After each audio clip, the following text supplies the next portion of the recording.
Olá, Deus abençoe a todos. Nós estamos aí de volta nesse estudo de Daniel, aqui através do poder da palavra, para trazer para vocês a verdade e a revelação dos últimos dias, né? No caso, a profecia que está na visão do sonho do rei Nabucodonosor, que tem tudo a ver com os dias de hoje, atuais. Mas como pode? Nós falamos no último vídeo acerca disso. Inclusive, eu queria que você que está ouvindo, agora está vendo esse vídeo, veja o anterior, que nós começamos a falar acerca do sonho, tá, de Nabucodonosor, a estátua, que tem as suas referências. Eu não vou estar voltando todo o assunto, mas seria muito importante que você visse para dar continuidade, para você entender. E caso você ainda não está inscrito no canal, se inscreva para receber os próximos vídeos, porque nós vamos abordar toda a parte da estátua, né? A cabeça, o peito, os braços, o ventre, as pernas e, por fim, os pés da estátua. Vamos falar parte por parte. Se caso você não está compreendendo o que estamos falando, veja o vídeo anterior primeiro, para que você possa dar continuidade. Então, o vídeo de hoje, nós vamos estar lendo aí acerca principalmente da cabeça de ouro, né? Que Daniel ele revela, ele descreve aquele sonho do rei Nabucodonosor. E no capítulo 2 de Daniel, no verso 32, está escrito, né, a cabeça daquela estátua era de ouro fino.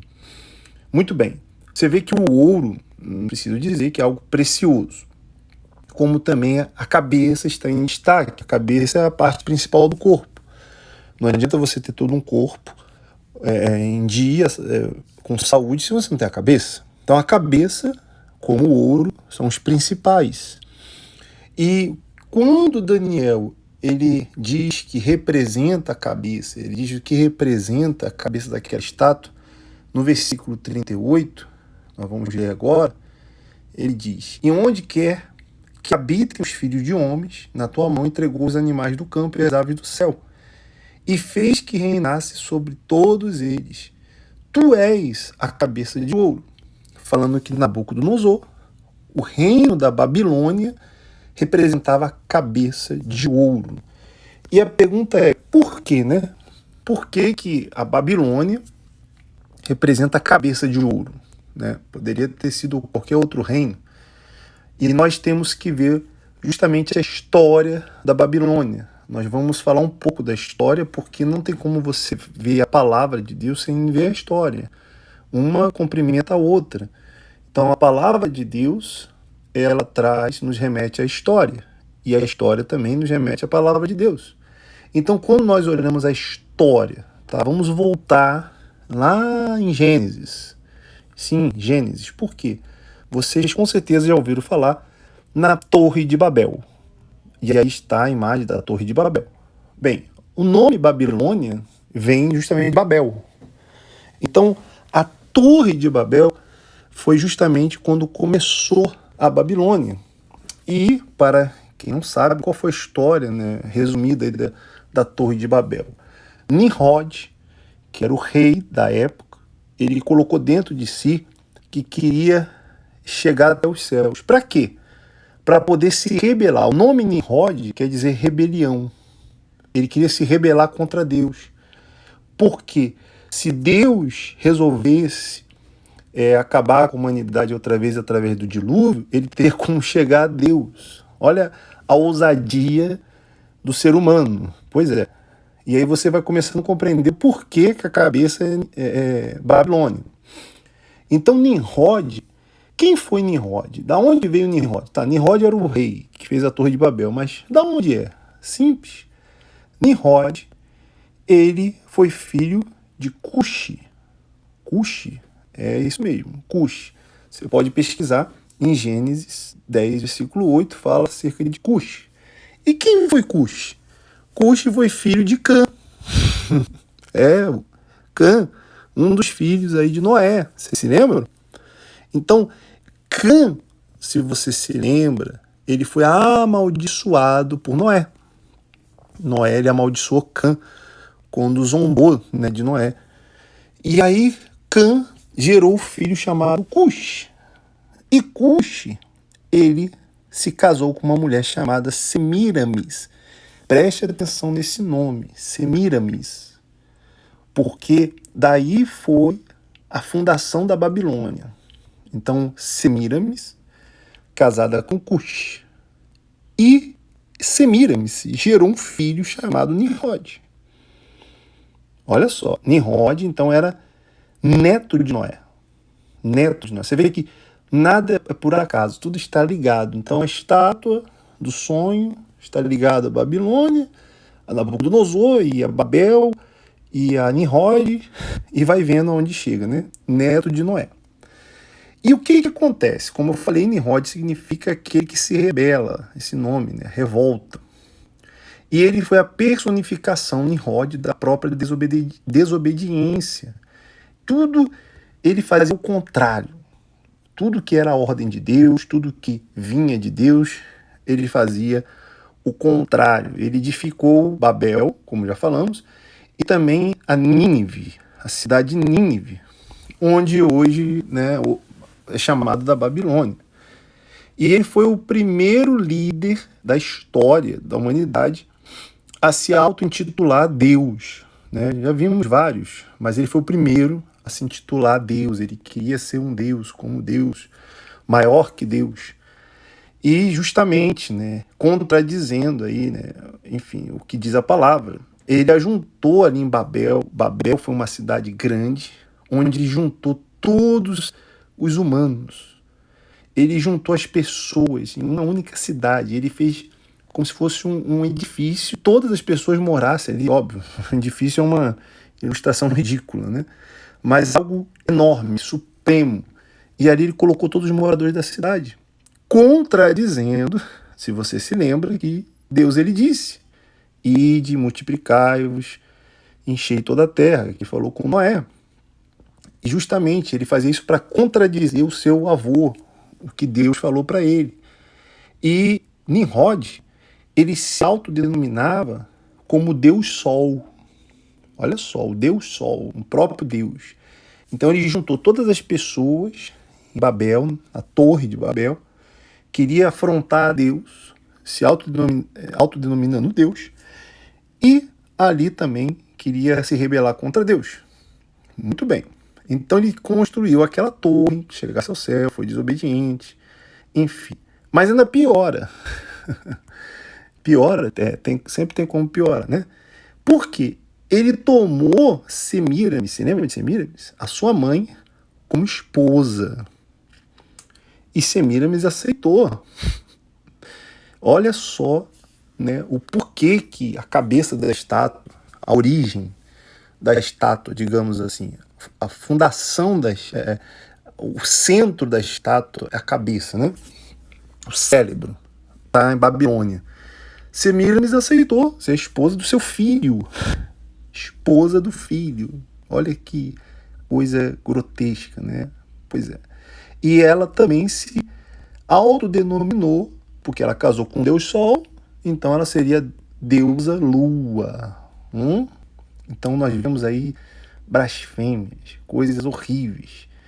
Então Nimrod, né, sem limite de desobediência, ele virou um próprio demônio, próprio Satanás na terra. Mas o que aconteceu? Nimrod foi morto. Preste atenção, Nimrod foi morto. Mas como pode, né, ele se autodenominava Deus ser morto? Como é que um Deus morreria? E aí que Semiramis entra em ação. Porque o povo de Babel começou a questionar Semiramis. Como pode, né, um Deus morrer? Como pode? Ele era o Deus Sol. Semiramis, inspirada pelo próprio diabo, Satanás, disse que na verdade ele não tinha morrido, porque o Sol continuava brilhando. E como pode o Sol brilhar se ele estava morto? E logo depois, adivinha, Semiramis, que era esposa do seu filho, também era prostituta, tinha vários amantes, ela engravidou. E aí que começa a história, porque ela começa a dizer que ela foi grávida pelo espírito de Nimrod. O Espírito de Deus, olha só, isso está te lembrando alguma coisa, né? O diabo quer se assemelhar sempre às coisas de Deus. O Espírito do Deus Sol engravidou ela para esconder o adultério dela. E Semíramis colocou o nome do seu filho de Tamuz. Depois nós vamos fazer um vídeo falando sobre esses três. Preste atenção, guarde esses três. Nimrod, Semíramis, Tamuz. É a trindade infernal. Existe a Santíssima Trindade e a trindade infernal. E esses três, surgiu desses três, para você ter ideia, várias religiões. Vou fazer um vídeo falando sobre tudo isso. E por isso que é a cabeça. Babilônia, Babel, Nimrod, surgiu várias religiões que afrontassem a Deus. Várias coisas horríveis. A própria reencarnação vem daí, né? Que diz que reencarnou. Tamuz era a reencarnação do Deus Sol. Então, Tamuz continuou sendo o Deus Sol. É uma desgraça. Então, para você ter ideia, para dar continuidade, né? Babilônia, a origem de Babilônia, Nimrod, Semíramis, uma prostituta, mãe que deitou com o próprio filho, tinha vários amantes, enfim, um inferno, né? Idolatria, afronta contra o próprio Deus, etc. E aí que entra o livro de Apocalipse. Ué, como pode? Apocalipse? É isso mesmo. Apocalipse 17. Vou colocar o versículo na tela.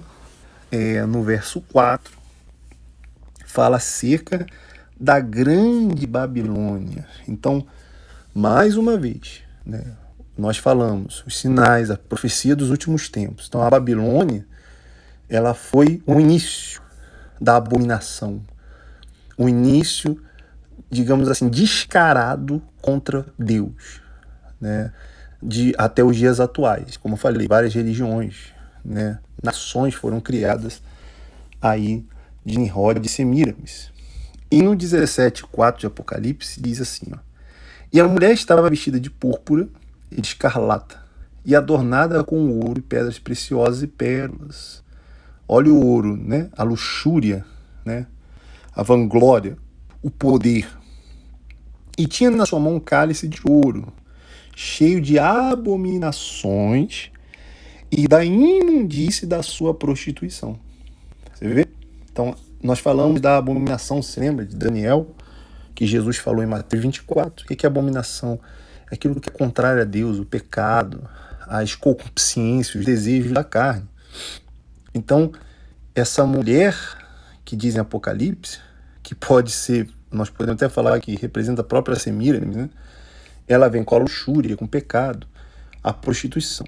E no verso 5 ele diz: na sua testa estava escrito o nome, Mistério a Grande Babilônia, a mãe das prostituições e abominações da terra. Você vê?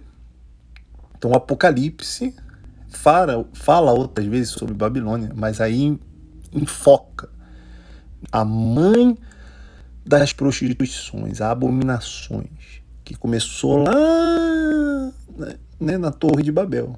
Você vê que uma coisa está conectada à outra. Não é por acaso que Daniel revelou, né, a cabeça de ouro como Babilônia. E o reino da Babilônia cresceu, desenvolveu. Nabucodonosor dominou ali, né, Oriente Médio.